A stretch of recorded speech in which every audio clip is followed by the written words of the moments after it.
For the best soul food in the Mid-South, it's Shop and Save. 1499 South 3rd, 901-946-4303. Serving breakfast, lunch, and dinner. And some of the items on their menu consist of catfish, spaghetti, chicken and dressing, turkey wings, meatloaf, fried chicken, cabbage, yams, greens, salmon croquette, and the list goes on.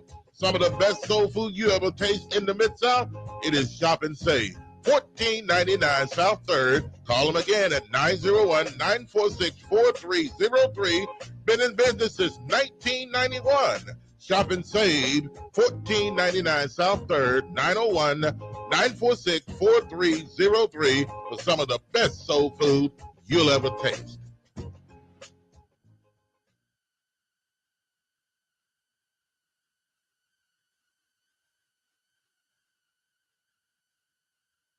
I watch y'all coming here for years, cause you shot somebody.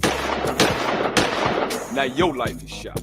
You gonna pick that phone up one day, and that girl gonna be done dumped you and raise your child with another man. Or maybe your mama or your grandmama dies. Cause ain't nothing you can do about it. You got 15 to 20 years, state or fed time. Real talk. Don't lose your head, use your head, man. Gun crime, max time.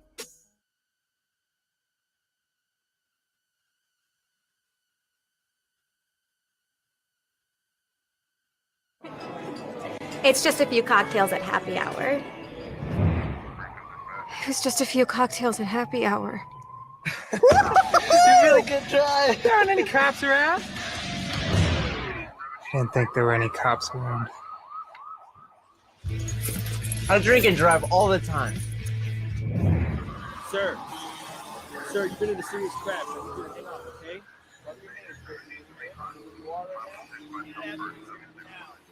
If you're scheduling a wedding, a funeral, birthday party, appreciation service, or any other special event, then you'll probably need an experienced singer. Rose Prince has been singing in church choirs since the age of 8. Rose has been in very prestigious choirs where she has been selected to sing lead and on praise and worship teams. Rose has also been enrolled in institutional voice lessons. Book a local singer with a wide vocal range and with a voice as beautiful as a rose. Call Rose Prince at 405-468-4953. That's Rose Prince at 405-468-4953 for your special events.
And that'll do it.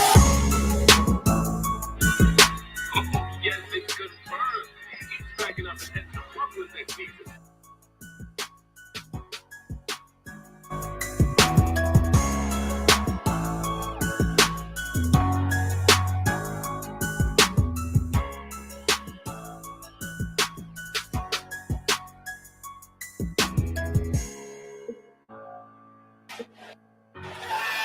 And that'll do it. It's over. The Golden State Warriors return to a familiar place. They're on top of the NBA world. The fourth title in 8 years. The Dubs dynasty is still very much alive.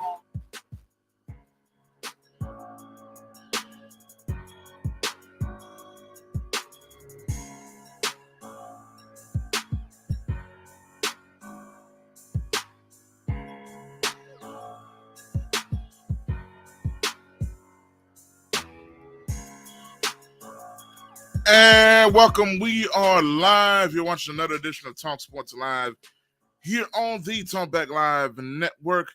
I'm your host, Joshua Midgett, back in the building, back in the place to be. Happy to see everybody back in the building. And glad to be back home, man. Took the week off last week, of course, for my parents' anniversary. I know y'all saw that on Facebook. If you follow both of us on social media, and I appreciate all the congratulations and all of that from last week, man. But I am back, and there's so much I want to talk about, man. So much I want to get into here today. Once again, this is Talk Sports Live. Glad to be back with y'all here on Talkback Live Network. And we got some stuff to talk about, man. If you want to join the conversation, you're more than welcome to do so. Number is now at the bottom of your screen, 901-213-6020. Once again, 901-213-6020 is the number to call if you want to join in on what we're talking about on this Friday evening. As you know, I'm here each and every Friday around this time. Appreciate y'all once again for coming in. If you do come in the building, go ahead, hit that like button for me, hit that share button for me, and get this thing spread around as we say each and every time, man. So, going to get right into it, man. Real quick, follow us on social media, Talkback Live Network. On YouTube, you can subscribe to the channel there. It's called Talkback Live Network. Also, Talkback Live with Bob and Josh on Facebook. Like that page if you haven't done so already. As well as Twitter at Talkback Live. That's one word, at Talkback Live. And also our Spreaker station, which is live right now as well. Just search Talkback Live Network on Spreaker, and you'll find us on that. Spreaker is an app you can download on any device you may have, whether that be Android or Apple. Okay, let me see here. Let's see. Folks say they can't hear me. Y'all let me know if you can hear me. You can hear me. My audio's modulating. Let me see. Hold on. Let me do a test here.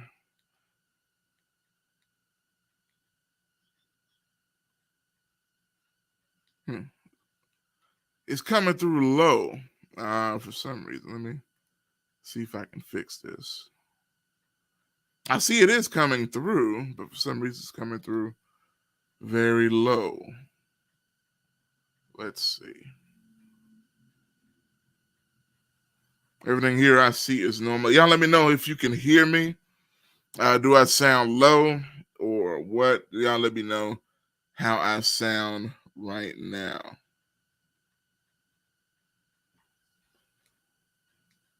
And I see where I'm listening as well. It's coming through pretty low. Y'all hold on one second. And let me see if I can get this situated.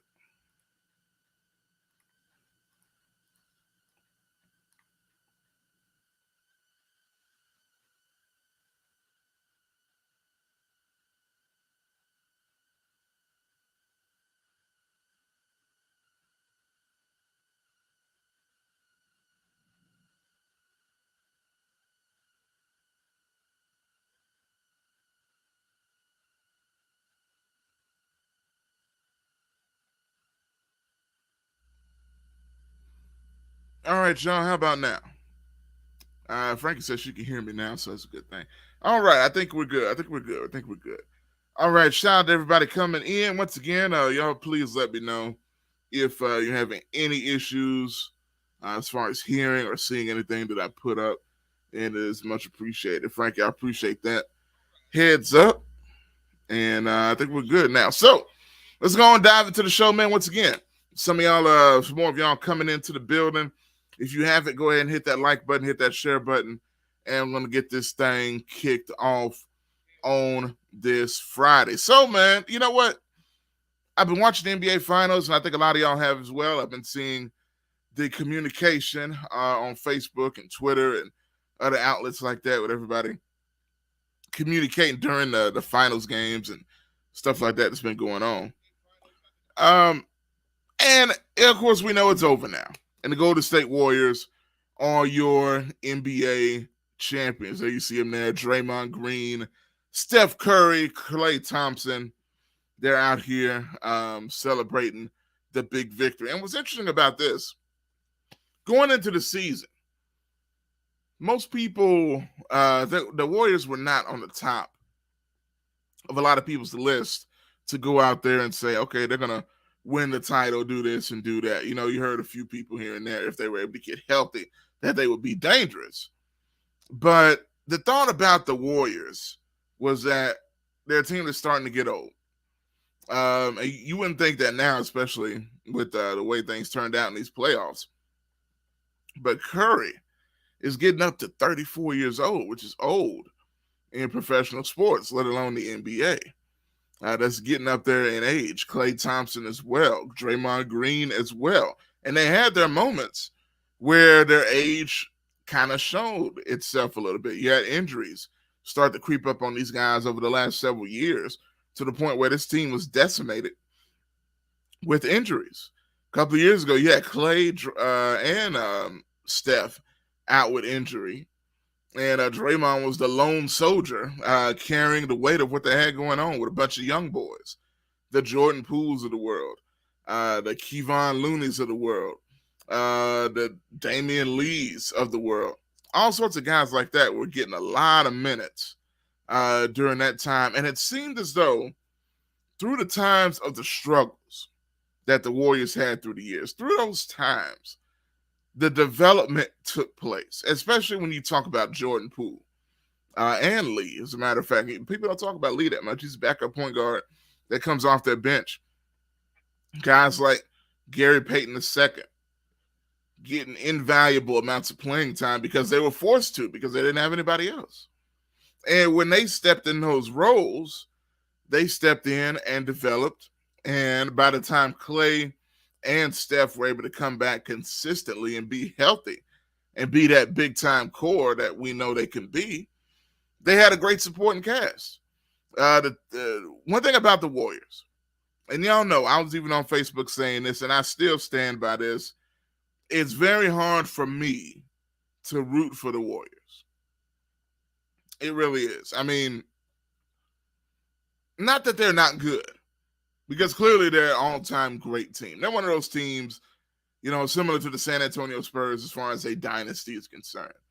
A period of greatness that can be matched by very few. Consistently great, right? 4 titles in 8 years. I'd say that's pretty amazing. You know what I mean? And a lot of people considered the Warriors weren't going to do this again because there's no Kevin Durant. When Kevin Durant came, won those 2 titles and left, a lot of people felt like with him left, the chances of the Warriors continuing this level of greatness. And I think the Warriors took that personally. As you notice after the game, Klay Thompson especially, which I'm going to get to Klay Thompson, because I got some stuff to say about what Klay Thompson had to say. Because what's interesting, let me get into that. I'm going to get into that separately on his own. But right now, I'm going to give the Warriors their flowers. They deserve it. They did great. What's up, Kelly? Good to see you, bro, coming in here. What's up, Leon, as well? I see you, bro. How you doing? And some more people, y'all continue to come on in the room, in the building, and it's much appreciated. But like I say, you got all this going on. And the Warriors prove that they are a legit dynasty. And here's one question I want to put out there to you guys. All right, so Steph Curry has 4 championships now. And we all know he is the catalyst of this team, even though they have a system put in place by Steve Kerr. That's excellent. Even though they have a nice core with him, Klay Thompson, Draymond Green. But the clear catalyst is Steph. Clearly the best player, clearly the leader, clearly the guy on the Warriors. And what's interesting, in an era of LeBron James, the argument of LeBron versus Jordan, which I think that should have died this year, maybe even the year before. I know they did a lot better the year before, but to me, Kevin Durant, well, not Kevin Durant, but LeBron James is heading into year 20, and he still only has 4 championships, despite everything else that LeBron's done. You know, he's going to be the all-time leading scorer in NBA history's rebounds, assists. All those numbers are outstanding. But I think that argument is under the bus. But that's neither here nor there. But going to Curry, in the era of LeBron, who has the most titles? You got LeBron, who's won 4 championships. And now Steph Curry has won 4 championships in less time. It took 19 years for LeBron to win his 4 titles. It took, I believe, and y'all give me, correct me if I'm wrong, because I saw a meme of all things about this. But Steph, it took like 13 or 14 years to get those 4 championships. Where should we put Steph Curry when it comes to the all-time greats? Because I know everybody say he's the greatest shooter of all time, which he clearly is. But I think that's putting Curry in a box. Now, that's a nice box to be put in whenever you consider the best anything of all time. But I really think when you say Curry's the best shooter of all time, you're just putting him in a box. He's one of the best overall players of all time. And to me, you've heard a lot of people talking about this conversation, but to me, I feel like Steph is a top 10 player in NBA history at this point. And I feel like he solidified that mark last night, leading another team to a title, winning his first NBA Finals MVP trophy. Look at that thing he's got in his hand. That's the MVP trophy. He's been to the finals 4 times. Multiple times. More than 4, because they did lose one to the LeBron. But he has never won Finals MVP in the finals that they won until this year. So Curry is a 4-time NBA champion. He's a 2-time NBA MVP. He's a 1-time NBA Finals MVP. He's the all-time leader in 3-point shooting in NBA history. And he's 34 years old. In the era of LeBron James, who many consider the greatest of all time. Not me, not a lot of other people, but some people still consider LeBron in that ilk. But in that era where people say LeBron has dominated, look who's here with the same amount of titles in less time than LeBron James, Steph Curry. How high should he be in the conversation? No higher than top 10? Would you put him near the top 5? I know that's almost blasphemy for a lot of people to say, but when you really look at Curry's career accomplishments, they're up there with the greats. They're up there with the Magic Johnsons, with the LeBron James of the world, Larry Birds of the world, guys like that. I'm not going to put him up with Jordan or nothing like that, but he's entered that group conversation of the few guys that have actually done what he's done in NBA history. So as much as I'm not, I don't like the Warriors. When I say I don't like them, I just don't like them, like the personalities. They just irk me. But I like watching them play basketball. They play beautiful basketball. There's just something about them that rakes the teeth of my nerves. I don't even know. I don't know what it is, man. Maybe it's Curry with the sleeping motion every time he's closing the team out. Maybe it's the pointing at his ring finger in the Boston Garden. I don't know. But sometimes I like those things. I don't know what it is. Maybe it's just because they beat the Grizzlies in the playoffs and we're doing all that to us. I don't know. And Frankie, this is Steph's first Finals MVP, but he's been a 2-time NBA MVP, meaning the regular season. He's won 2 of those, but this is, as I did say, this is his first Finals MVP. He's never won it. But he has won 2 NBA MVPs. And people actually forget that he's a 2-time MVP of the NBA. But yeah, man, and that just adds to his accolades. So that's just one of those things. But y'all let me know. Those that are watching right now, put in the comments right now, what do you think and where do you put Steph Curry in the people like to use the big word, the pantheon of all-time greats in this great NBA history. Is he in the top 10? Should he be even higher on the list? Y'all feel free to let me know in the comments. Let's talk about something else here. And you can also call in 901-213-6020. Phone line is open. And we're going to get to a lot of those things as well. But let's get to something else. Again, some of you just tuning in. Where do you put Steph Curry in the all-time greats? Top 10, top 15, top 5? Where do you put Steph Curry in your mind? So this is championship number 4 for Steph. And one of the interesting things when you watch how Golden State kind of conducted themselves, you know what? I'm going to do this real quick. I'm not going to completely ignore Boston because I had some other things to say, and I'm still get to that. I'm not going to completely ignore Boston, but here's what I got to say about Boston.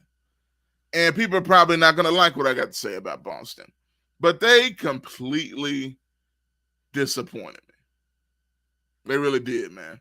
I not to say that they didn't have a great season. When you make it to the NBA Finals, of course, you had a great season. That's speaking the obvious. But in a year where a lot of people thought, okay, Jaylen Brown has taken that next step, Jason Tatum has taken that next step, they were nothing but disappointments. They looked like the moment was too big for them. They looked like the Jason Tatum and Jaylen Brown back in 2017, 18, when LeBron was in Cleveland. And LeBron sent those baby Celtics home. The baby Celtics that were better without Kyrie Irving. This is years later, and have they grown at all? It felt like they did. It seemed like Jason Tatum during the regular season, even during some of these playoffs, he'd taken that next step into superstardom. But I can't say that. And I'm going to tell you something else. I've never really believed in Jason Tatum. I don't know what it is. I just don't believe like some people do. He's got a ton of talent. We are 6'9", 6'10". You can shoot like that. Silky smooth jump shot. Can get to the rims. Got the strength. Got the athleticism. Can do all those things. Yeah, you're going to be a great player. And the stats are nice, but you can't be going for 18 points in a game 6 in your home building in the NBA Finals game. You can't be out here showing people that you text the late Kobe Bryant's cell phone because you had Kobe's cell phone number. Yes, this did happen in case y'all didn't know. He wore Kobe's armband on his arm. And I don't have a problem with that because I know he was close with Kobe Bryant. Kobe was a mentor to him. He looked up to Kobe growing up and even got to play against him a few years during the league. But you do all this stuff and you put it online that you text Kobe's phone saying, I got you tonight, and then you don't deliver on the court. Don't do that. I know basketball players have the utmost confidence in yourself, but don't do that. Don't do that. You just make yourself look dumb and ridiculous. You just do. You know, I know he felt like he's going to make this movie moment. You know, one of those things that's going to go down in history books. So he texted the late Kobe Bryant's cell phone number that he had in his phone and texted that I got you tonight. He's going to send a message, to the late Kobe by performing. And I guess he felt he was going to channel Kobe somehow and show up, play like Kobe on the court. He wore his armband. I don't have a problem with that type of stuff, but when you put it out publicly, it almost feels like you're trying to make a show of it. I don't know. That kind of rubbed me the wrong way. Then he didn't perform. Then he didn't hit no shots. Then he seemed like he was scared of the moment. You know what I mean? Just don't do it. Just go out and play. All those theatrics ain't necessary, for all that other stuff. Now, if he would have won, maybe I would be speaking a different tune. If he would have played better, went out and dropped 42 points, maybe I wouldn't have had a problem with it. But come on. I never really believed in Jason Tatum anyway. Jaylen Brown's another story. I'm a fan of Jaylen Brown. He's got heart. He's got guts. He's a tough guy. He's gotten a lot better on both ends of the floor.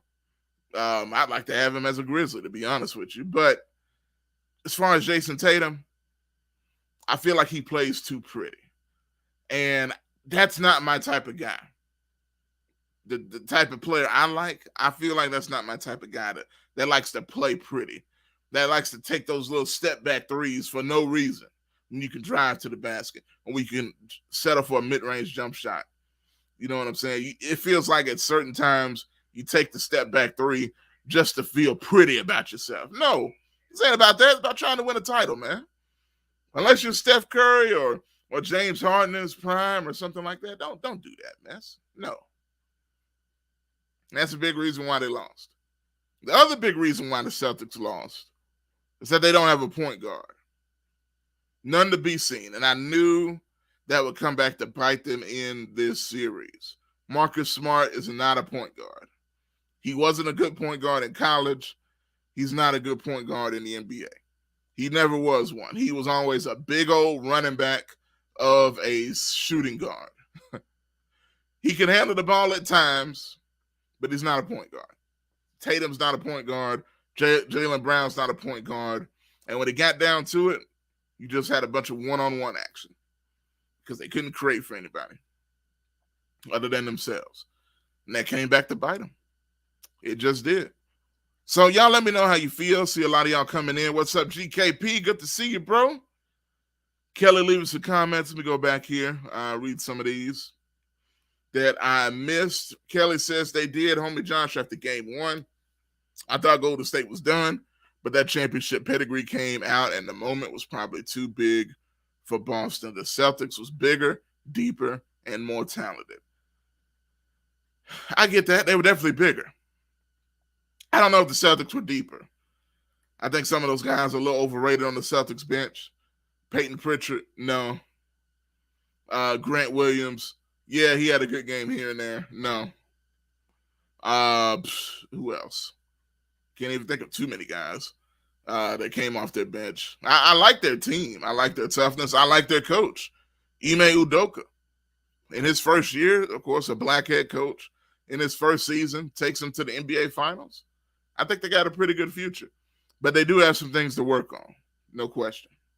Kelly also says Curry is definitely top 10 in the NBA history for sure.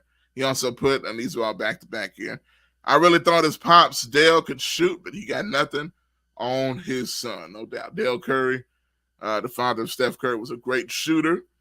I've heard stories of a lot of Tigers fans that hated to see Dale Curry back when he was in college play against the Tigers. So that's pretty cool. But let's see here. GKP says, y'all already know who it is. What's up, man? What's good? Mike Hurt says, now Golden State has more championships than Chicago Bulls. 7. Okay. It's very interesting. Bob reminding you as well, the call-in number is 901-213-6020. If you want to join the conversation as well. Frankie says Jason does not want to take the chance of getting roughed up by going inside. Absolutely. Jason Tatum looked like he listens to that. He probably grooved all night to Drake's new album. It was absolutely terrible, by the way. But that's the way I picture Jason Tatum, man. He's like, he's a pretty boy. Very talented. But, and like I said, that's why I was a fan of the Grit Grind Grizzlies. That's why I liked the Detroit Pistons with Chauncey and Rasheed Wallace and Ben Wallace. That's why I loved the Celtics with Rondo, Kevin Garnett, Paul Pierce, Kendrick Perkins, Big Baby Davis, Tony Allen. That's why I was a fan of the Grit Grind Grizzlies, again, with Tony Allen, Zach Randolph. I like the tough guys. And Boston presented themselves like that with Jaylen Brown and Marcus Smart, who should not have been Defensive Player of the Year. I said that before, and I'll say it again. As much as I like Marcus Smart, he was not a Defensive Player of the Year, as you can see. Didn't make much of a difference in this series. Now, I know these are the Warriors, but he didn't make much of a difference in this series. The Celtics are a system defense. Got a lot of length. If you take Marcus Smart out of that defense, sometimes they play better. So that's neither here nor there. But the Celtics, they are not one of the toughest teams in NBA history by any stretch. Don't put them in the same category of any of the past Detroit teams. Don't even put them in the category of the grit grind Grizzlies when it comes to toughness. No. They're not that. They're good. They're tough. They play tough defense. They made a good run this year. But Golden State proved, as I unfortunately thought, even though I wanted Boston to win, Golden State's just better. And Steph went in their house in Boston, the Boston Garden, the TD Garden, went in there and said, it's mine now. The Warriors, a lot of people say they got that light skin energy, but man, when they smell blood, they will kill you. They're like sharks. Don't start bleeding around them. They're just going to hop on it. And they're going to hit a bunch of threes and step on your neck. Curry is the ultimate killer in that sense. I don't know if I've seen a guy where if you start showing some type of weakness, he's going to hit it. Those threes going to start going in all of a sudden. And when they keep going in back to back to back, they feel like daggers. Boom, and you're back. Boom, another dagger and you're back. Just the way they do. Let's go to the phone lines.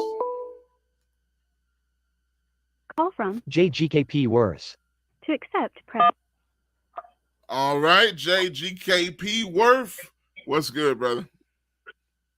Y'all already know who it is. The toughest man in media. What's good? Oh, man, you talking about me? I appreciate that, man. I appreciate it. I'll take all the compliments, man. I'll take it. No. But I called to talk about you. Oh, okay. How you gonna come on here and be happy that the Golden State Warriors beat Boston when the Golden State Warriors ran amok through Memphis? Hey, look.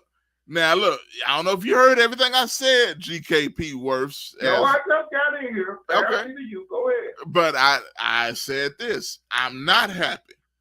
I wanted to cry in the car. You know what I mean? But you don't go sitting in the car at late at night in Memphis. You know what I mean? You don't do that. So I just stayed in the house. Please don't. You don't. Please don't. You don't do that, especially if you got an Infinity. You don't do that. But look. Right, especially if you're not GKP. You know what I mean? We pull up wherever. You know what I mean? It don't matter. Yeah. Oh, okay. I like to see you go live and do that at 12 o'clock in the car. You know what I'm saying? But I know you go live late, but I don't know if you're gonna do it in the car. But look, all that being said, no, I don't like the Warriors winning. I don't like none of it. I don't like Steph with the little ring dance, pointing at his ring finger. I don't like Klay going off, and I'm gonna play that video in a minute because I got it queued up.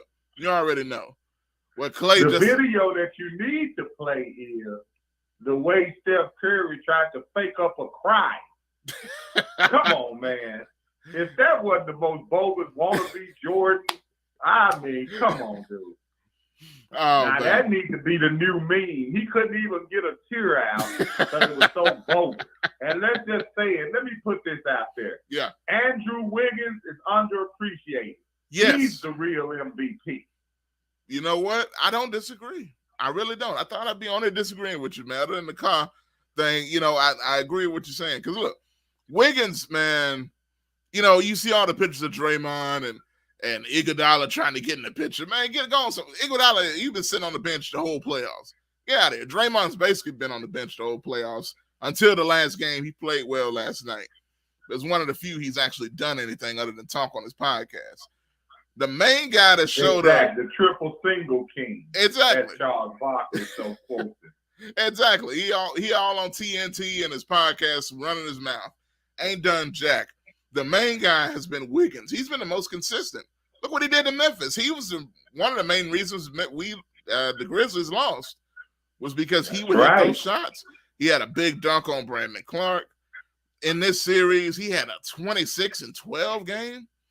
Plenty of double-doubles. Plenty of double-doubles. At least 3 of the 4 wins, he had a double-double. Yes.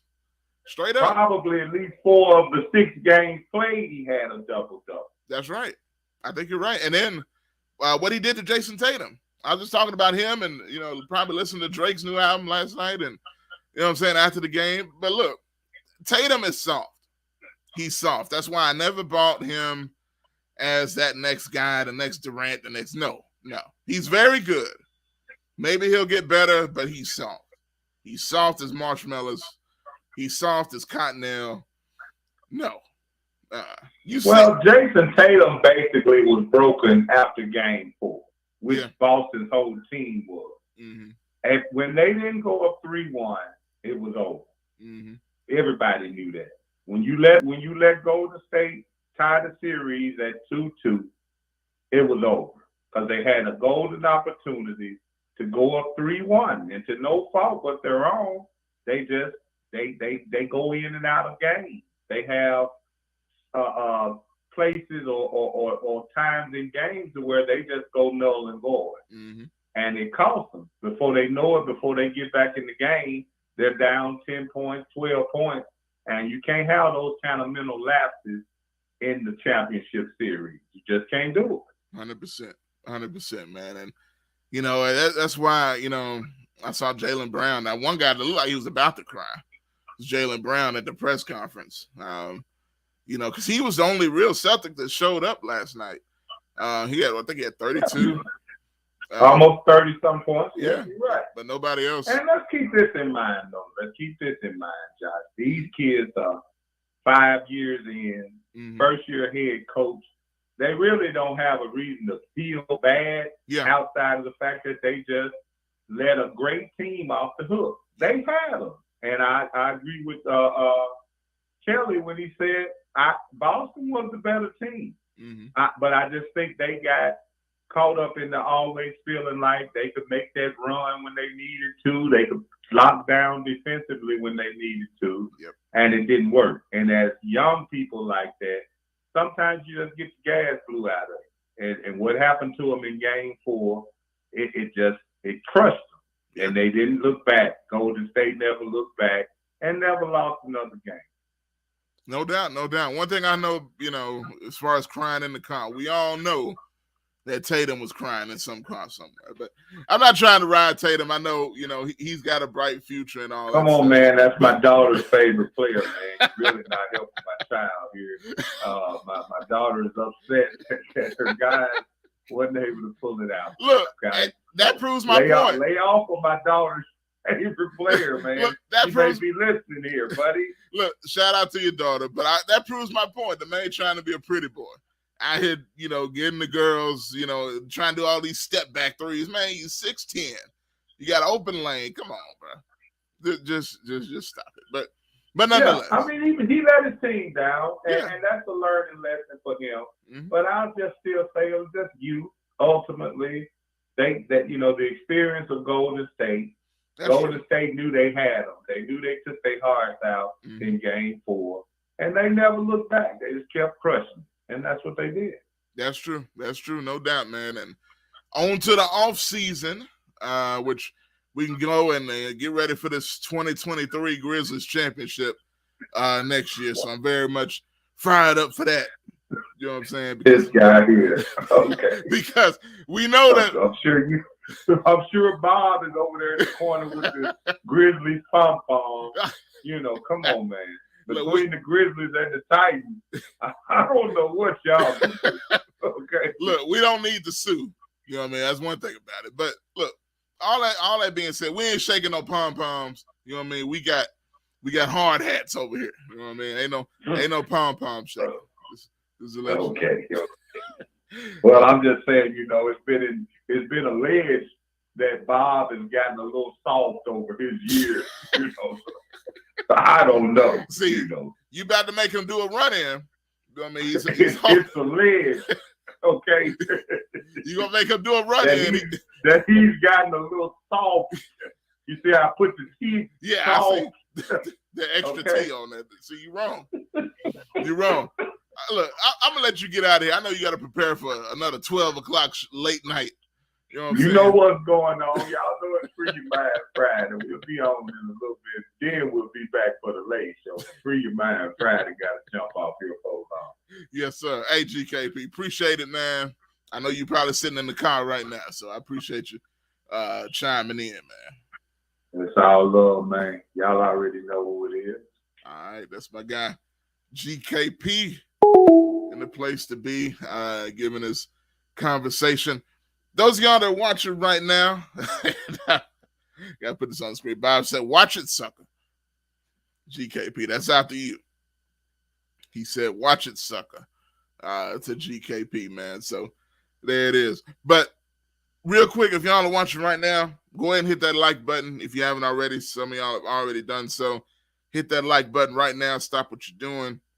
Hit that like button, and it is greatly appreciated. Also, if you want to, you can share the video as well. We are live on our Facebook page, YouTube page, Twitter page, Spreaker, live on all those platforms as well.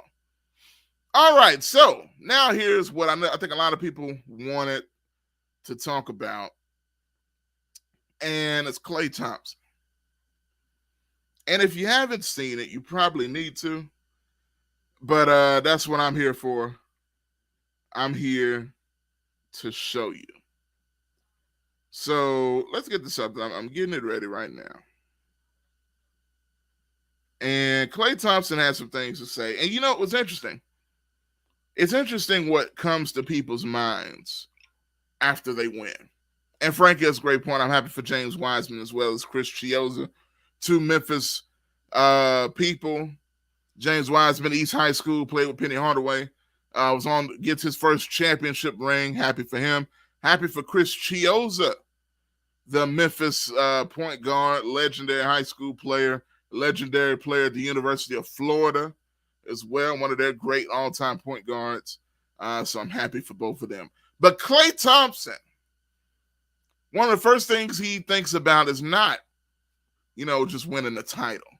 It's not just accomplishing this great accomplishment that he accomplished. One of the first things he's thinking about is the Memphis Grizzlies. Y'all watch this if you haven't seen it. Check it out. When they're called upon and won its big games in the regular season. So this was a collective effort, and strength in numbers is alive and well. I can't wait. There was this one player on the Grizzlies who tweeted strength in numbers after they beat us in the regular season, and it pissed me off so much. I can't wait to retweet that thing. Freaking bum. I had to watch that. I'm just like, this freaking cloud. Okay. Sorry. That memory just popped up. When they're called So, okay, Shannon, let me play this again. Upon and won its big games in the regular season. So this was a collective effort, and strength in numbers is alive and well. I can't wait. There was this one player on the Grizzlies who tweeted strength in numbers after they beat us in the regular season, and it pissed me off so much. I can't wait to retweet that thing. Freaking bum. I had to watch that. I'm just like, this freaking cloud. Okay. Sorry. That memory just popped up. So that's Klay Thompson in the press conference of the Warriors championship. He's thinking about the Grizzlies. He's up here thinking about Jaren Jackson Jr. Jaren was the one that tweeted that when the Grizzlies beat the Warriors this past season during the regular season. I think the Grizz beat them a couple of times. But when the Grizz beat the Warriors in the regular season, Jaren tweeted out strength in numbers. Now, strength in numbers is the phrase or the catchphrase of the Warriors. It's one of their go-to slogans, Golden State. Strength in numbers, something that Coach Steve Kerr always says. It's a motto that they go by. So when the Grizz beat them, Jaren tweeted out strength in numbers with a clapping emoji. So Klay Thompson evidently has remembered that, and this was back in March 29th was the tweet. It is June 6th, the 16th was last night. And Klay has kept that tweet in his memory box all this time. To the point that that's one of the first thoughts that pops up in the middle of his press conference after winning an NBA title. Now, this particular clip actually didn't say everything Klay Thompson said in that clip. He actually added a little bit more, and he said in the back end of that, he said, y'all ain't done nothing in this league. He said, and don't be coming at us with that garbage because y'all ain't done nothing. You know, so, and you heard he called him a bum and a clown. He's talking about Jaren Jackson. He's talking about one of the cornerstones of this young Grizzlies franchise. He called him a clown, called him a bum. A bum and a clown. That is strong. I was shocked when I saw that, man. So what do y'all think? How should we feel as Grizzlies fans with such violent language by Klay Thompson towards Jaren Jackson in the press conference? Did it surprise you? Do you think it was justified what Klay said because of Jaren, you know, kind of tweeted it first and then Klay just responded? How did y'all feel about that? You know what? I may surprise y'all with my thoughts. I see Kelly says Memphis is coming. He already worried. Now, I do think that's maybe in the back of his head to some degree, but I'm going to tell you something. Here is the truth, okay? And some people may not like this. I'm going to preface this by saying this. I love the Grizzlies. I love this young team. I love their confidence. I love the swagger. I love the way they do a lot of talking. Love it all. Love it all. But here's the thing that comes with that.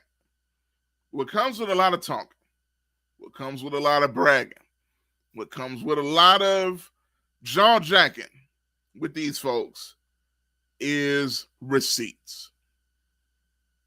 And when you don't beat a team, they're going to come back with the receipts of what you said.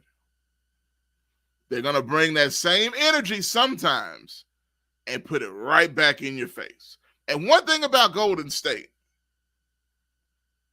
they are the same. Look, as much as we talk about, and I do get what Frankie's saying, I'm going to put this on the screen real quick. Frankie says, we will remember when they come back. Bum and dumb is too much. And a clown. Called him a clown too, Frankie. I do think that's much. But here's the thing. Y'all really don't think Ja would say the same thing?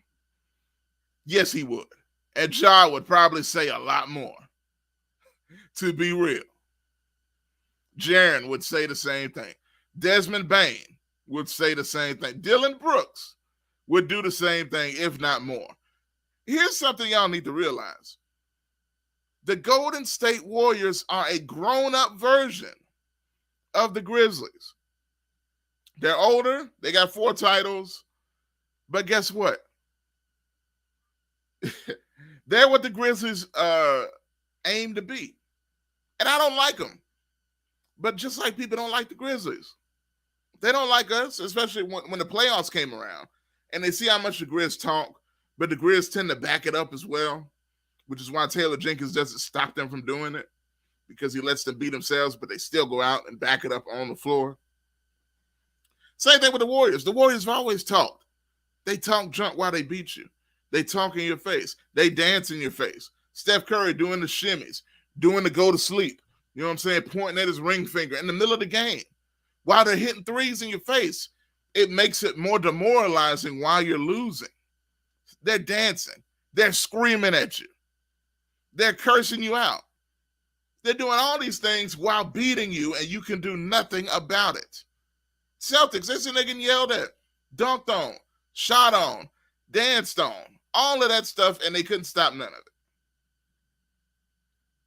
That's why deep down, I don't like the Warriors. I don't. And maybe I'm being completely hypocritical. I probably am. Just like most of us Grizzlies fans are being a little hypocritical. We look at Golden State and say, y'all talk too much. Y'all dance too much. Y'all celebrate too much. Meanwhile, John Morant's over here, you know what I'm saying, doing the gritty every game, doing the you too small to guard me. Desmond Baines getting in LeBron James' face and saying, I ain't scared of you. I love that about the Grizzlies. John Morant's father is out here running up and down the sideline, you know what I'm saying, having a great friendly situation with Karl Anthony Towns' father, who was the star of the Minnesota Timberwolves. I love all that stuff. I really do. I love that with the Grizzlies, and with Golden State, I don't like it. And that's probably me being completely hypocritical, but it is what it is. But I am also realistic. And when they beat you, they're going to say something about it. Now, it is interesting that the first thing on Klay Thompson's mind is the Memphis Grizzlies. That's my thoughts. Why is Memphis in the front of your mind? Because I do think he knows the Grizzlies are coming. As Dylan Brooks said at the end of the series, after Golden State finished off the Grizzlies, Dylan Brooks said, they know we're coming. We're coming for their spot, and we're going to take their spot. And I think that's going to happen. Because despite the Warriors and what they think they are, they're getting older now. The Grizz are getting better. And, you know, they're coming for that spot. So, hey, Klay, you can get off right now. I'm not mad at him for doing so, even though when I first saw it, it fired me up. I felt like I was Jaren Jackson. I felt like he was talking about me. That's how much I love my Grizzlies. I felt like he was talking about me. I was ready to go find Klay and have a nice conversation over tea and crumpets and say, hey, brother, you know, you need to chill out a little bit. Can't talk about my guys like that. But at the same time, I get it. Because Jaren did tweet out strength in numbers. And by tweeting that out, Jaren was being a smart aleck, to use that phrase. A bit mouthy, which is what the Grizzlies do. So, one thing I do know is I can't wait for the games next year. I can't wait for Grizzlies Golden State next year. These games better be on ESPN. They better be on national TV. They better be on TNT. I better see Charles Barkley and Shaq at the Grizzlies Golden State game next year. It better be on Christmas Day. I want to see Golden State and Memphis on Christmas Day. A highlight game. Two of the best teams on the planet. A good up-and-coming rivalry I see with the old and new generations going at it. This better get a primetime situation, because all morning, everybody was talking about this video, including the first takes of the world. And Undisputed, I'm sure they talked about it too. You know what I'm saying? This is all over the internet yesterday. You know what I'm saying? And not just the internet, but all over TV. Klay Thompson going at Jaren Jackson Jr. It just is what it is. This is a new rivalry. If the Warriors don't want to acknowledge it, that's up to them, because they have 4 titles. But it doesn't matter. For you to bring up the Grizzlies in your press conference means something. Frankie says Ja's daddy would say a whole lot more. Yeah, exactly, Frankie, exactly. I'm not mad because I like trash talk. That's why I say we will remember. You're right. You're 100% right. GKP says, I guess Triple J, Jaren Jackson Jr., gonna whoop that trick. LOL. Yeah, hey. Kelly says Memphis is coming. He already worried. There it is. Dwight Rogers says, hello, bro. Happy Friday. What's up, Dwight? How you doing, man? I appreciate you. Be sure y'all hit that like button. Hit that share button as well. I always remind you guys during the show, because some people, even me myself, when I watch things I enjoy, I don't hit the like button like I should. You know what I mean? I just end up sitting there enjoying the show and don't hit the like button. If you're watching right now, I'm here to remind you. Go ahead. You're enjoying it because you're sticking around. Hit that like button. Show people that you like what's going on here on Talkback Live Network. If you haven't done it, stop what you're doing. Unless you're driving, I'm not telling you to stop driving and pull over and hit the like button, unless you have a little time, you know. But for real, hit that like button. Share the video. It is greatly appreciated. You're watching Talk Sports Live here on Talkback Live Network. I'm going to take a quick commercial break and get our advertisers some love here, and we'll be right back in a couple minutes. For the best soul food in the Mid-South, it's Shop and Save. $14.99 South 3rd, 901-946-4303. Serving breakfast, lunch, and dinner, and some of the items on their menu consist of catfish, spaghetti, chicken and dressing, turkey wings, meatloaf, fried chicken, cabbage, yams, greens, salmon croquette, and the list goes on. Some of the best soul food you ever taste in the Mid-South, it is Shop and Save. $14.99 South 3rd. Call them again at 901-946-4303. Been in business since 1991. Shop and Save, $14.99 South 3rd, 901-946-4303 for some of the best soul food you'll ever taste. I watch y'all coming here for years because you shot somebody. Now your life is shot. You're going to pick that phone up one day and that girl going to be done dumped you and raise your child with another man. Or maybe your mama or your grandmama dies. Because ain't nothing you can do about it. You got 15 to 20 years, state or fed time. Real talk. Don't lose your head, use your head, man. Gun crime, max time. If you're scheduling a wedding, a funeral, birthday party, appreciation service, or any other special event, then you'll probably need an experienced singer. Rose Prince has been singing in church choirs since the age of 8. Rose has been in very prestigious choirs where she has been selected to sing lead and on praise and worship teams. Rose has also been enrolled in institutional voice lessons. Book a local singer with a wide vocal range and with a voice as beautiful as a rose. Call Rose Prince at 405-468-4953. That's Rose Prince at 405-468-4953 for your special events.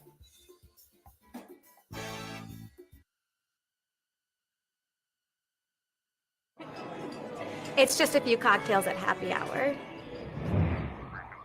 It was just a few cocktails at happy hour. You really good try. There aren't any cops around.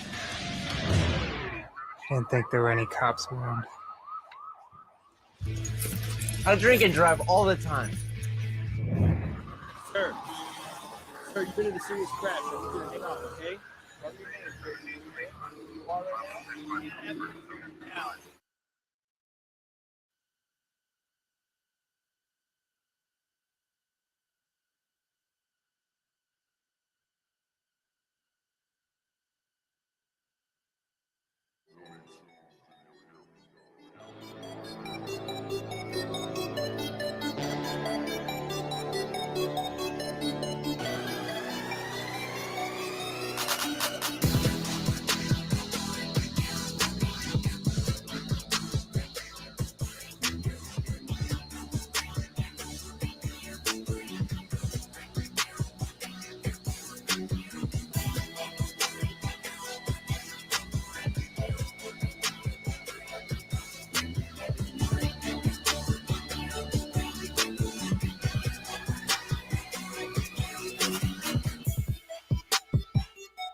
Welcome back to the show, Talk Sports Live. Got a few more minutes here if you want to join the conversation. 901-213-6020. You want to join in with me? Anything you got to say? You got to agree with me? You got to disagree with me? You got anything with me, I guess. You can just hit that number and join the conversation right here on Talk Back Live Network. Glad to be back with y'all. Saw some of y'all hit the like button. Definitely appreciate it a few minutes ago, and you can still do so in the time we have remaining. We got a new NBA champion. The Golden State Warriors are the champs of the 2022 NBA season, beating the Boston Celtics in Game 6 in Boston last night. And it's over. So the season is over. We're heading into the offseason. How are we feeling going into the offseason if you're a Grizzlies fan? If you're a fan of the NBA, how are we feeling about how things are looking going forward for this team? I'm excited. I'm very excited for the future. Probably the most excited I've been as a Grizzlies fan, to be honest with you, because the combination of having a front office you can trust and a team that has yet to even reach its full potential, you just you can't beat that, man. So, all right, now I'm gonna get to a story that is a bit of a deviation of some of the things we talk about here, but it is a big story when it comes to sports, and specifically sports entertainment. It's a good question. Frankie says, I wonder how Kevin Durant feels right now. That's a really good question. I'm going to read one more thing before I go to the next topic. GKP says, you must have forgot who's coming back next year. Kawhi. Because GKP said so. And Kawhi, I forgot Kawhi was even around. He's been gone so long, getting them braids retightened on his head. You know what I mean? He's had to. I don't think he's even had those braids touched since he first got them put in several years ago. But anyway, shout out to Kawhi and the Clippers next year, man. We'll talk about that another time. But now, I want to get to this. And the man's picture I'm about to put on the screen may surprise you. No, not that one. Not that one. This one. Do y'all know who that is? That is Vincent Kennedy McMahon, the CEO of World Wrestling Entertainment, the WWE. Now, you're like, Josh, what in the world are we talking about Vince McMahon for? Unless you've been watching the news or haven't been watching the news, you probably wouldn't know. See about can't Coach Jenkins continue? Yes, he can. He just got re-signed. They extended Coach Jenkins' contract. So he's going to be here a while. Hey, he deserves to. Coach Jenkins done an incredible job. And his record is amazing for a first-time coach so far. So, but nonetheless, back to Vince McMahon. I wonder what in the world Vince McMahon got to do with anything. Well, Vince McMahon, y'all know, CEO, World Wrestling Entertainment, the WWE. He's in some hot water. Some big news broke a couple of days ago about some allegations that, and this was reported not by some wrestling website. This was reported by the Wall Street Journal. Reported earlier this week, and I'm reading this from Yahoo, earlier this week on payments totaling in the millions to silence women who allegedly had sexual relationships with Vince McMahon over the years. Yes. So here's a quote from McMahon. He put out in a statement. Quote, I have pledged my complete cooperation to the investigation by the special committee, and I will do everything possible to support the investigation. I have also pledged to accept the findings and the outcome of the investigation, whatever they may be. So, going back to the top of the story, and here's what's happened today. That was a couple of days ago with that Wall Street Journal story breaking the internet. WWE founder and CEO Vince McMahon has, quote, voluntarily stepped back from the organization amid an investigation into alleged misconduct by him and John Laurinaitis, the head of talent relations. It says he will retain his role and responsibilities to WWE's creative content, meaning what they put on TV, during this period and remains committed to cooperating with the review underway, according to the statement from the company. In the meantime, his daughter, Stephanie McMahon, has been appointed as WWE's interim CEO and interim chairwoman. So what's interesting about this is Stephanie had actually been let go by WWE a few weeks ago.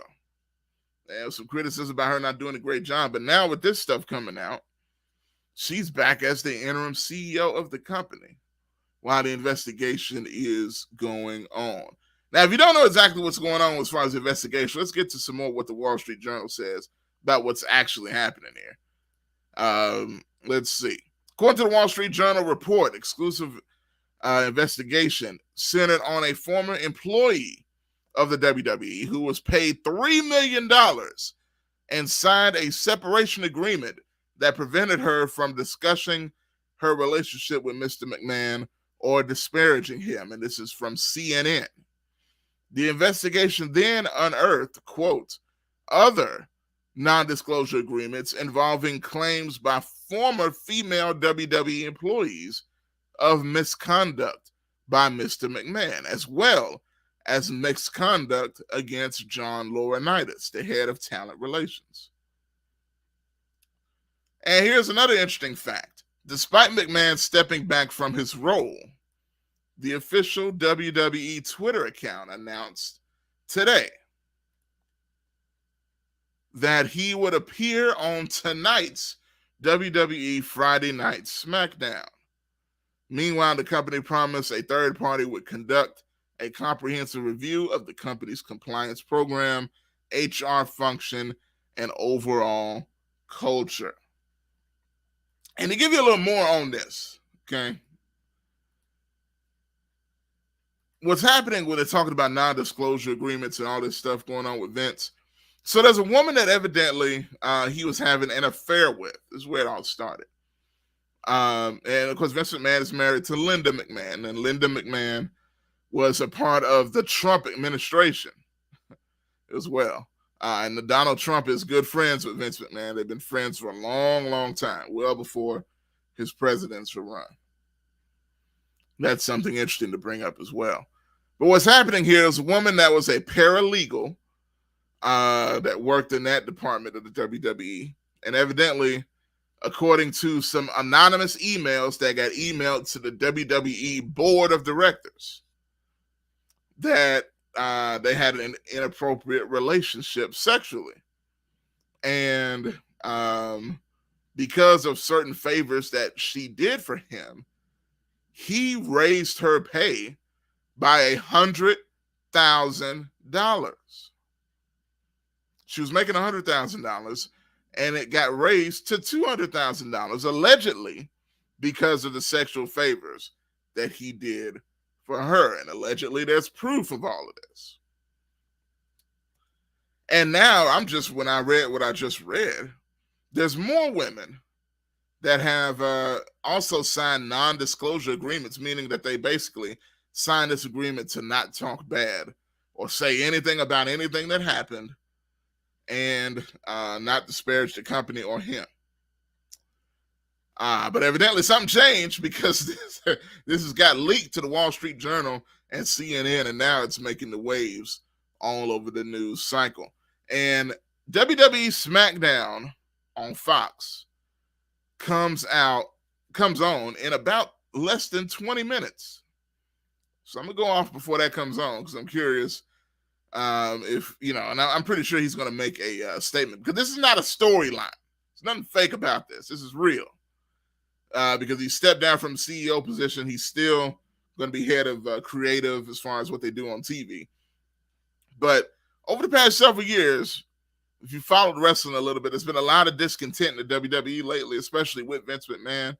They feel he's out of touch with what's happening. They think he's doing a terrible job with the product and all of that stuff.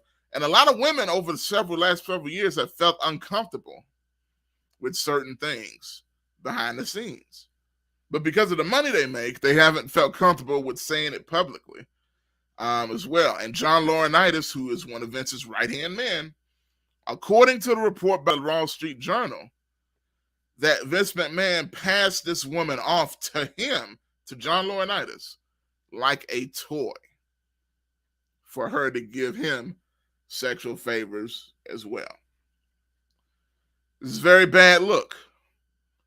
As Bob says here, I am not surprised, neither am I. I'm not surprised either.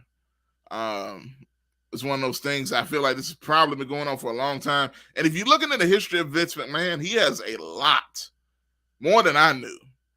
I knew about some, but it was a lot more of some that I hadn't even heard of. A lot of sexual assault allegations that just went away over the years, going back to the 1980s. And because of his money, it seems like these cases either disappeared or just didn't get or got settled out of court. Probably made some of these women very rich to the point where they suppress certain things. But at this point, it's not a good look.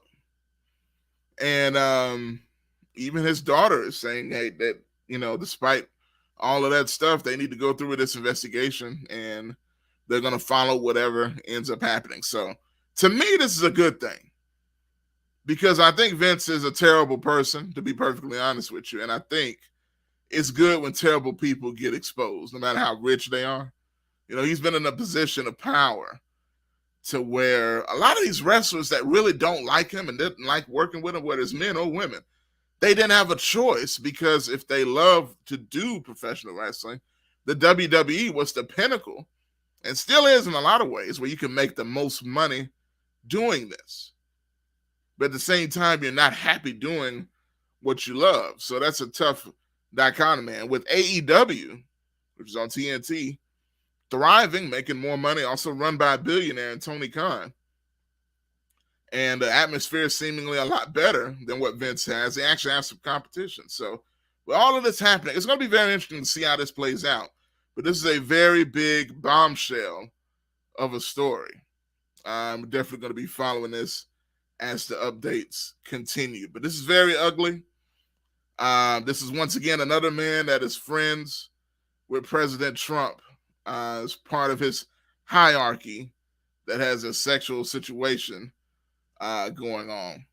Really anything sexual or controversial situation. Because with the Trump people, a lot of that stuff seems to follow, especially with the Capitol Hill hearings that will be going on this week. So I know, kind of getting off into politics a little bit, but that's true. And Bob says that the whole WWE needs an overhaul. A lot of people believe that, including the wrestlers. Men and women have been saying that it needs a overhaul. There have been guys that have spoken out publicly to the negative of their own careers because they just couldn't take it anymore. If it's because the TV has been very bad, because it's not as it used to be worse as far as sexuality and stuff. They've gone PG over the past 8-10 years, where it's more child based. They're not cursing hardly at all. There's a lot less sexuality and all that stuff, which I think is a good thing over the past 10 years. And they did that because more kids watching, they made more money that way. But they used to be a lot worse. But that doesn't mean Vince has changed. Doesn't mean the people behind the scenes have changed their morals. And it seems based upon this, it's been the case. So nonetheless, I'm just putting that out there. It's going to be very interesting to see, will Vince finally lose power or that he's had over professional wrestling for a long time, or will this be another situation that gets swept under the rug? But it's something very newsworthy, whether you're a wrestling fan or not. This is big news as far as that goes. So we'll see. He's supposed to make a statement on TV coming up in about 15 minutes on Fox. So we'll see what ends up happening. Let's see. I think we just had somebody tried to call in. If you did try to call one more time, I think that was Carl. Hopefully he was listening to the show. Sometimes Carl's not listening. He'll just call. And if that's the case, man, I'm just going to have to not take it because I don't want to have to explain the whole show that just happened to you. But here we go.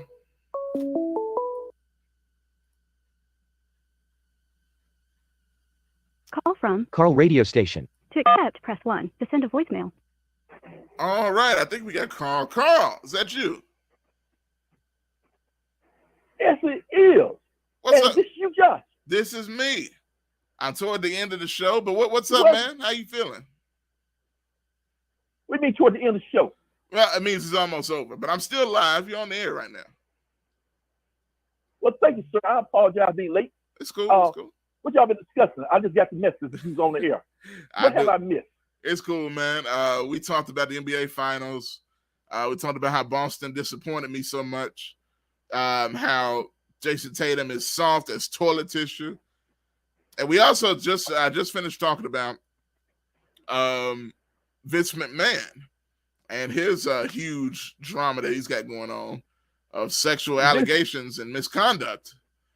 This man remind me of 45. Yeah. Lie. They're best friends. Let me cut to the chase. Yes. The Boston Celtics has a problem, and they need to do something about it. Here's the Boston Celtics problem. Okay. You have 4 players playing out of position that can play, but they're playing out of position. Marcus Smart need to come off the bench to be your 6th man to run the show and play defense. Marcus Smart need to be Michael Cooper from the LA Lakers. You need another point guard, somebody in this year's draft, or the backup point guard for the Memphis Grizzlies. Because Jaylen Brown can't dribble, so he can't be your point guard. Yeah, that's right. And Jason Tatum can't dribble either. He can't be your point guard. They are guys that need to catch and shoot the ball and play their position, which is shooting guard, small forward. Exactly. You want both of them to be your point guard too, and then you want Marcus Smart to be your small forward at times. That doesn't work. No. The 4th problem you have is Al Horford. You're 36 years old, Al Horford. Yeah. You do good, Al Horford, 36 years of age in the NBA Finals. But let me tell you something about 36-year-old players in the NBA Finals. There's 2 players 36 years of age or older that show out every game. I say every game. Not game 1, not game 3, not game 5, and not game 6. I'm sorry, game 1, game 3, and game 6. Yeah. Well, the other games, Al Horford.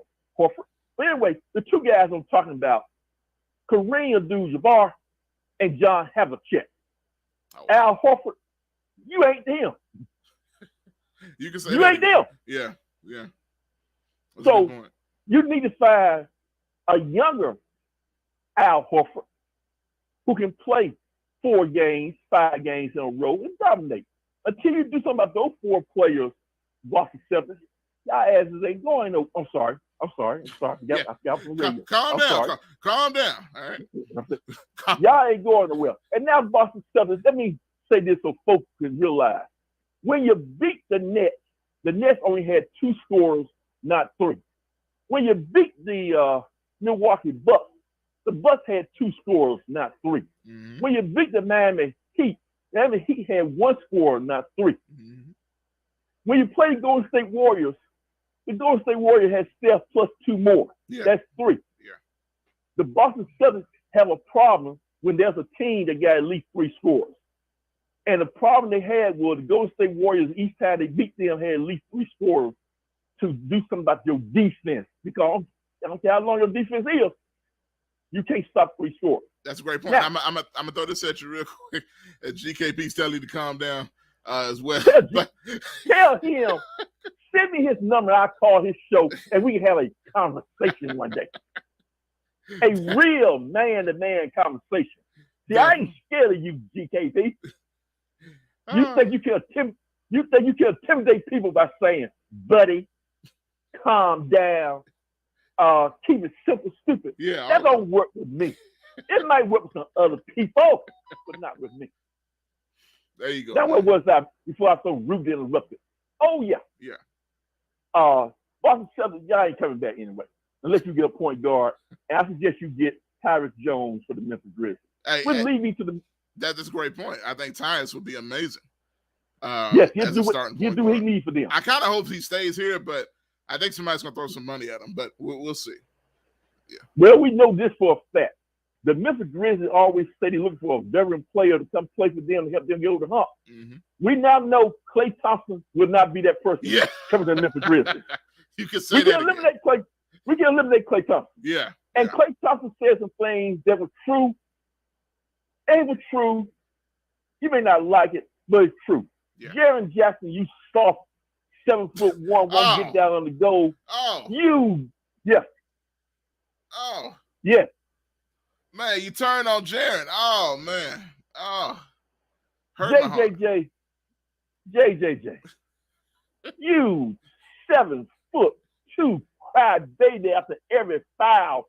Look like you don't know what you're doing. Make the referee angry at you. You ain't won nothing.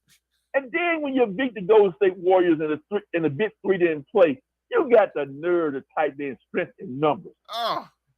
JJJ, look at me. I know you're young.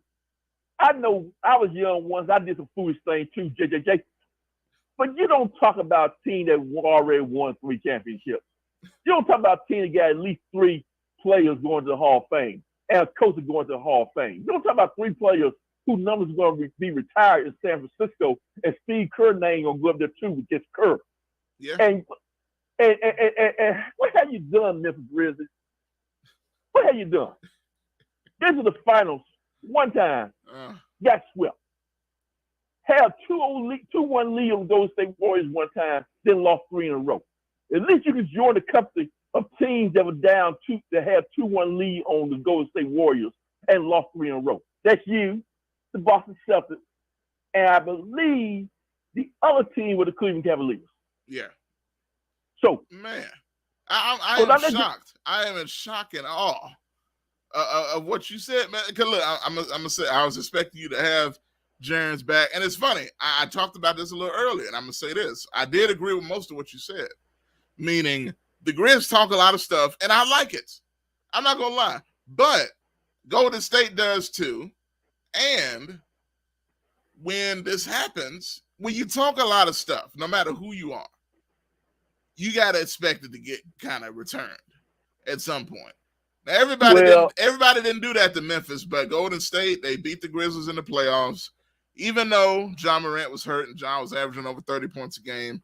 Dylan Brooks only played 1.5, 2 games in the series.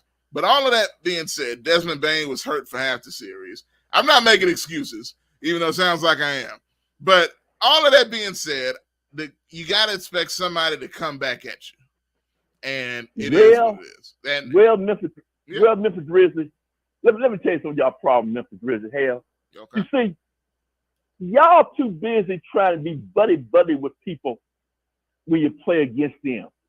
Y'all like to give a high five to the opposing player when they make a good shot. Y'all do, you know who do stuff like that? Teams in AAU basketball. You're playing against each other, another guy can do a dunk, then you go give him a high five, and he's on another team. The Memphis Grizzlies tend to do that when they play against other teams. Want to get other team players high five or elbow bump. I don't know about that. You ain't gonna win no championship like that. I don't know if the Grizzlies do that. Now, maybe they used to, but I don't know. But go ahead. They do it. They still do it now. Your boy Ja like to do that stuff. Okay. He gave Steph Curry a low five during the playoffs too. I saw that stuff. Buddy ball don't work in the NBA now. Mm-hmm. It don't work like that. Mm-hmm. Number 2, Memphis Grizzlies. Every last one of you need to grow up. Every last one of you. And now, as for my man Ja, every team knows y'all not gonna win a championship. You know why they know? Because you don't play no defense, Ja. They know that. I'm sorry. The NBA people talk. Why do you think what's his name? Klay said that about JJJ last night. Because other players talk. They say JJJ is arrogant and will say stupid stuff and do stupid stuff. Klay knows that. Every other player in the league knows that too. Players talk. You think they hug each other in the game? They just saying good game. Oh, hell no. They saying, well, you know that guy that played with Memphis? He think he's good. Who got paid the most, but really the 4th best player on the team, JJJ. He's soft. He wants to shoot threes, and he like to stay out text. Players know that. I'm sorry. And then last but not least, Taylor Jenkins, who falls under the head coach tree for the Milwaukee Bucks with your stubborn self. If you can't make in-game adjustment in the playoffs, you ain't never going to win. That's why Steve Kerr be over there laughing at folks. Because Steve Kerr make adjustments throughout the quarter. And that's why he wins. Yeah. Other than that, the Memphis Grizzlies, y'all are a heap of trouble next year. Because 10 teams generally make it. The Lakers going to be better. Sacramento going to be better. Sacramento? There's going to be 12 teams. What? The Sacramento. Yes. Oh. They young and hungry too. Oh. So out of those 12 teams, 10 going to make it. Oh. The Memphis Grizzlies, are you going to be the top 4 next year? When people already know how to play against you now since they seen y'all in the playoffs. Since they know Ja ain't going to play no defense. Do you really think you're going to leapfrog the Golden State Warriors, now, Carl, the Phoenix Suns? I am shocked by the level of hate. And some of the people in the comments, the people are shocked. I see Frankie here says, Carl, Frankie says, Carl, I will be sure to tell Ja what you have said. And we also got my man Kelly says at Arkansas, he says, dang, Carl, tell us how you really feel. Have I lied, though, on anything? Have I lied about JJJ sending that stupid tweet out? Yes. Do you understand? Let me help you people out here. Y'all remember a man by the name of Michael Jordan? Y'all remember Michael Jordan? I've heard of him. Yeah. Okay. You know what they say about Michael Jordan? What they say? Any little thing motivates him. Any little sarcasm motivates him. That was this fool that played for the Washington Wizards when Michael Jordan was a Bull. And that fool said Michael Jordan pulling his short one leg at a time, that he ain't capable of scoring against our defense. Yeah. Well, that guy did not have to guard Michael Jordan in the game. I believe Michael Jordan lit up the Wizards for 49 points. I heard in the Wizards locker room after that game, the guy that got lit up by Michael basically told that player to shut his mouth, so ever open his mouth again, because you didn't have to guard Jordan. I did. I got embarrassed on national TV, not you. Just the fact that Michael Jordan looked at some Rudy Poop team like the Wizards, some Rudy Poop player said something about him, and Michael Jordan took it personally. That's what great players do. JJJ, you don't give them bulletin board material, no matter what part of the year it is. Somebody come back to hunt you. I feel you, Carl. I feel you. Now, those people that talking about me, I love it. So I didn't lie. Do Ja play defense, y'all? But what does he do? It's not a strength of him right now, but I think he'll improve. But what does he really like to do after the game? Do stuff, then let his daddy be behind him. You know his last night when Steph won. You know his last night when Steph won the championship and they were sitting on the stage. Yeah. You didn't see Daddy on the stage standing behind him with shades on. If the Memphis Grizzlies ever win a championship, if they're on the stage, you don't be on the stage too with Ja. His daddy with his shades on. What's wrong with that? Holding a beer in his left hand. What's wrong with a supportive black father supporting his son? You know what I'm saying? Dale Curry. Is he part of the team? Is he part of the team? Dale Curry was probably too preoccupied with the white lady that was shown on his arm a few days ago to get on the stage. He probably couldn't get up there in time because of what ended up happening. You ain't got to worry about that with Ja Morant's daddy. You know what I'm saying? He's focused on his son, not no strange women in the audience. All I want to do is see his eyes just one time. That's all I want to see. Don't worry about it. I asked for much. Man, look, now, go ahead. Now, Josh, I had enjoyed this conversation. Yeah, you make the show. By the way, how my good friend Bob doing? Oh, he's good, man. He matter of fact, he's in the comments. He says we got to get Carl and GKP in the ring. We need to solve this issue. No, what y'all need to do. I'm sorry, that's the wrong way to phrase it. Because this is Bob and your show. It might be a good idea for you two to probably invite me and my good friend GKP to y'all studio to have a conversation. I can sit on one side of the room with my mask on, and he's on the other side of the room with his mask on, and we can have a conversation. sensation. Hey, now I think that would be very entertaining. But here's the thing. Now, Bob also says Carl is fired up, or has he lost it? No, Bob. So I believe he in thinks you that done Boone lost your Farm mind. apple wine. I had some today. And let me tell you something, Bob. And let me tell you something, Josh. Okay. Everybody listen. All right. That Boone Farm apple wine is still good. Still good. Boone's Farm apple wine. Yes, Okay. sir. Okay. Now, Kelly know what I'm talking about. He ain't going to admit it. But every young man at some point in his life is 16 years of age. No, that's a lie. Let me try another way. 98% of the young men 16 years of age get together with their buddies, save up their little money, and one day convince an older person to go buy that Boone Farm apple wine. Okay. Then that older person go buy that Boone Farm apple wine and give it those 5 young men. Y'all grow up. Those 5 young men go around the corner and they drink from that same bottle to get their manhood because they think they feeling pretty good about themselves. Hold on, they drink from the same bottle. What? Oh, okay, but first of all, in the these days, I don't feel like drinking from the same bottle of another man or woman. And I don't drink no way. See what you got me talking about this for, man? Look, all right, look. Here's another thing. I got the picture. I know you can't see it right now, but I looked up Boone's Farm. It looks like a very old bottle. And it says Boone's Farm apple wine, old fashioned. It's got an old Little House on the Prairie looking house on the picture, and it says old fashioned, 100% pure. So you drinking 100% pure alcohol? Is that what you're saying? You didn't drink a whole bottle? Well, some folks say it's 100%. It's 100% pure Kool-Aid. That's what they say. Kool-Aid with a kick. Is that what it is? Okay. Yeah, it's apple that's been made a certain way to get a little Kool-Aid flavor to it. But when you drink it, you can feel the aftertaste after you drink it. Got a little kick to it. I'm telling you, man. Look, I don't know nothing about it. It looks destructive. But nonetheless, looks like the bottle might blow up if you put it too close to some. Well, let's just say it like this. It will make you feel better about yourself. Okay. Just make sure you go home. Just make sure you go home when you do it. Because that may be the best place to be after you drink that stuff. Home. I feel Trust you. me on that. And don't drive. No doubt. No, just go home and then drink it at home. And then just feel good about yourself because whatever happens, you can do it at home.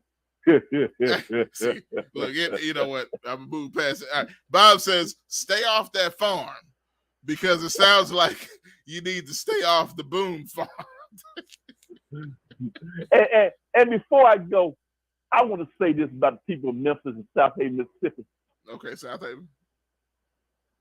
If any of you grown folks decide to drive down and then pay $9.99 to listen to somebody come to Memphis who tried to kill, I'm sorry, that's the wrong way to phrase it, who didn't mind if his second command got hung by some crazy people with beards who don't look like me, tells me that you want a dictatorship, that you don't want a democracy, that you don't worship God, you worship somebody that look like he's overweight and got an orange face.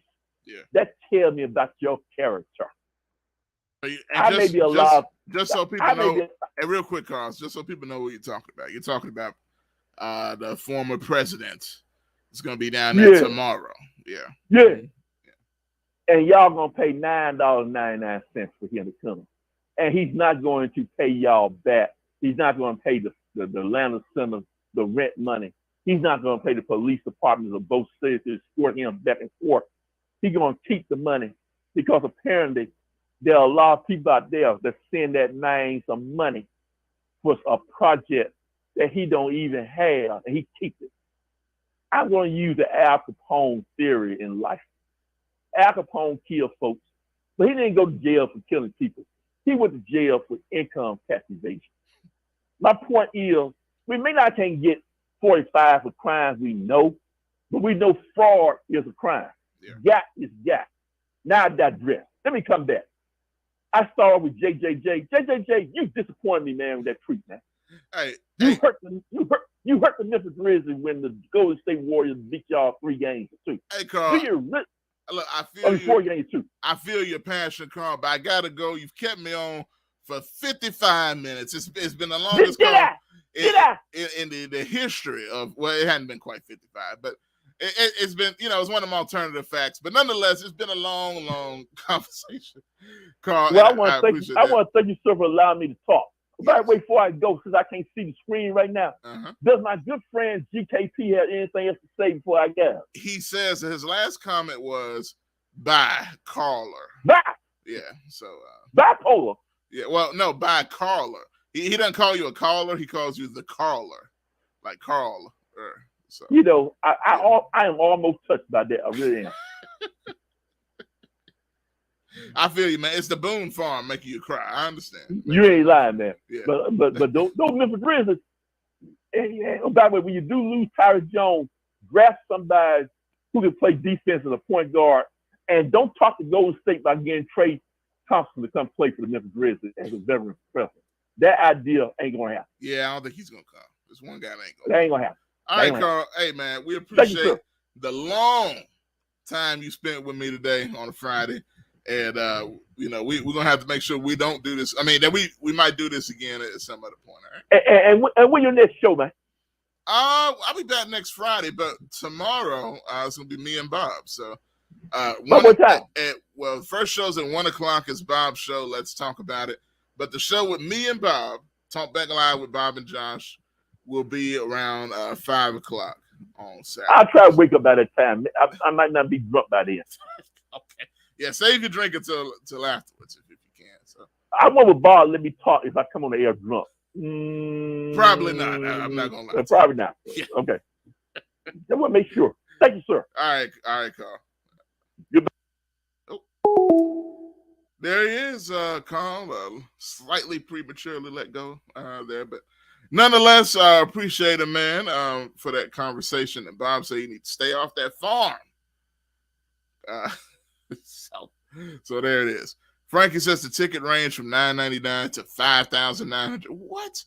Who would pay that? I don't know. One more call. Call from JGKP Worse. To accept. All right, I think we got another call. I tried to get it. I mean, what's up, man? What's going on? Keep it simple, stupid. Okay. I mean, this guy here, man. I mean, this got to stop. Okay. What you mean, Once man? GKP call in, there is nobody that should have more time than GKP. I think I'm the most famous one in here. Okay. Hey. You don't let somebody off the street drinking Boone's Farm. Okay.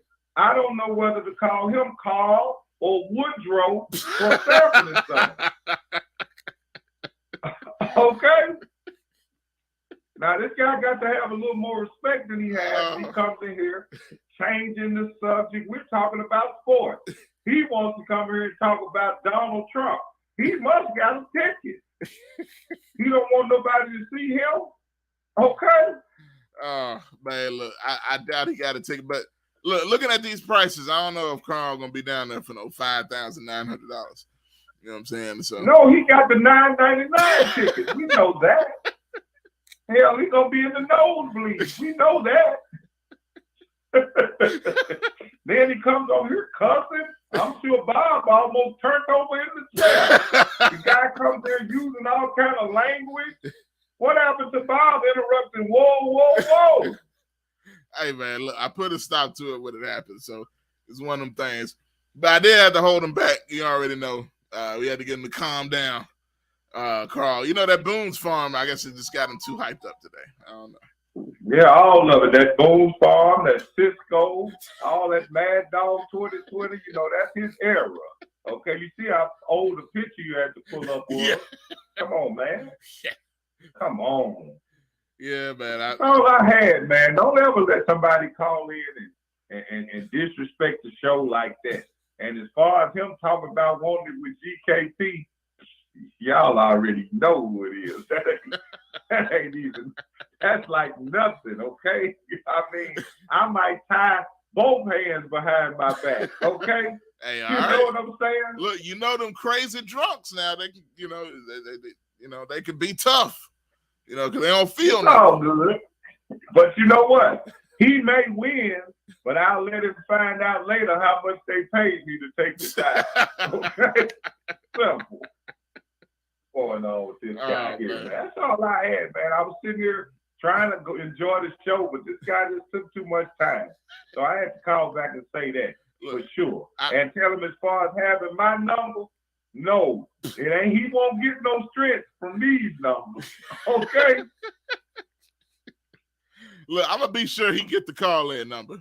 You know what I mean, to the late night experience. He'll probably be up. Yeah, that'll make for something with it, I'm sure. And while he's talking about Jaren Jackson Jr., let me just bring up something that I heard some people saying earlier, as far as talking about congratulating James Wiseman. For what? Okay, this guy ain't done nothing. He just got a bogus championship. We'll jump on anything. Just because the guy from Memphis didn't even play for Memphis, ran out on us because he took money, and we talking about congratulations for what? Hey, look, I'm gonna be honest with you. I can't help but think the same thing. I ain't gonna lie to you. I ain't really want to say it. You know what I mean? Because Wiseman, he seems like a good kid. You know what I mean? But you're not wrong. You're not wrong. Now, did you see him trying to hog up the stage? Why was he in the middle of the camera? That was supposed to be Wiggins' spot. Hey, look, he on the team, man. He's a part of it. He probably helped him practice a lot. You know what I'm saying? He made sure the balls were in the right place. You know what I'm saying? And everything else. So, hey, you know what I mean? You need this guy here. I'm sitting there like, why is Wiseman even on the stage? He knew better than that, man. Come on now. And then it looked like he had his phone, like he wanted to go, like he was going live or something. Probably. Come on, bro. You gotta look. It's a big accomplishment. All he did to help this team, you know what I'm saying? Is get some towels, keep them full of towels, give them somebody to come over there and just look at it and say, man, what a waste. Okay? Come on, man. Y'all feel sorry for the kid. No, he didn't win no championship, and I don't think he should be eligible for a ring. Yes, man. I said it. Come on, man. I saw him in the champagne shower with the bottle, you know what I'm saying, and spraying it with Steph and all them guys. So, hey, he's a part of it just like everybody else, man. Gotta respect. I mean, come on. Gotta respect. Memphis just want any way we can get it. Okay. The other little kid, shout out to him. I think he played about at least maybe about 30 or 40 minutes in the season. But this Wiseman kid, come on, y'all. Look, he'll be there next year, man. You know what I'm saying? He gonna tear the league up next year. You know what I'm saying? Repping Memphis. Do you think he's gonna have an opportunity now that they have people like Kuminga and Poole? I mean, come on, man. He may be a good trade piece immediately. Okay. Look at you disrespecting the great Wiseman, a Memphis native, even though he's not really from Memphis. But come on, man. The kid's from Nashville. Yeah, he's from Nashville, but still. Come on, y'all. Stop it. Stop it, Memphis. We want something so bad. Okay? Look, Penny. I did the story on the kid when he ran out on him. Okay? Look, now, Penny helped him move here. Help him and his mama. You know what I'm saying? Move here. And we all know how he helped, but they got a house and everything else. You know. We don't know how he helped. We don't know how Penny to the tune of about 10 G's, right? Come on, man. Let's just get it out there. Come on, man. We can't confirm or deny any prices or nothing like that. You know what I'm saying? Yeah. Yeah. But anyway, man, I gotta get out of here. I gotta get out of here. You delaying my show. You know what I'm saying? You've been on long. There's a penny for my thoughts. Thank me for being on the show. And Carl, you need Jesus. Y'all already know who it is. There it is. To end it off, Carl needs Jesus. And we cannot disagree with that nonetheless, man. But we've got to get on out of here. I'm already been on longer than anticipated due to unforeseen calls and circumstances. But nonetheless, I'm going to see y'all tomorrow. Let's talk about it tomorrow. We got Talk Back Live with Bob and Josh tomorrow. So y'all stay tuned, man. We're going to be back. Talk Back Live Network tomorrow.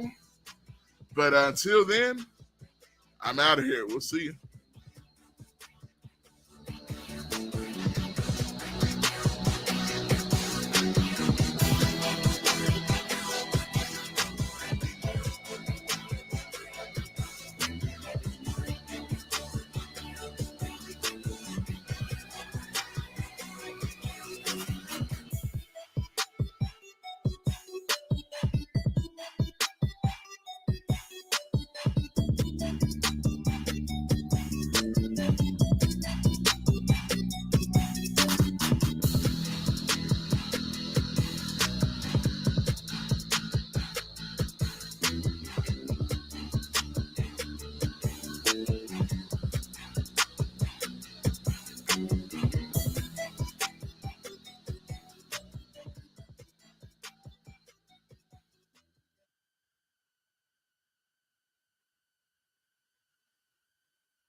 For the best soul food in the Mid-South, it's Shop and Save. $14.99 South 3rd, 901-946-4303. Serving breakfast, lunch, and dinner. And some of the items on their menu consist of catfish, spaghetti, chicken and dressing, turkey wings, meatloaf, fried chicken, cabbage, yams, greens, salmon croquette, and the list goes on. Some of the best soul food you ever taste in the Mid-South, it is Shop and Save. $14.99 South 3rd. Call them again at 901-946-4303. Been in business since 1991. Shop and Save, $14.99 South 3rd, 901-946-4303 for some of the best soul food you'll ever taste. If you're scheduling a wedding, a funeral, birthday party, appreciation service, or any other special event, then you'll probably need an experienced singer. Rose Prince has been singing in church choirs since the age of 8. Rose has been in very prestigious choirs where she has been selected to sing lead and on praise and worship teams. Rose has also been enrolled in institutional voice lessons. Book a local singer with a wide vocal range and with a voice as beautiful as a rose. Call Rose Prince at 405-468-4953. That's Rose Prince at 405-468-4953 for your special events.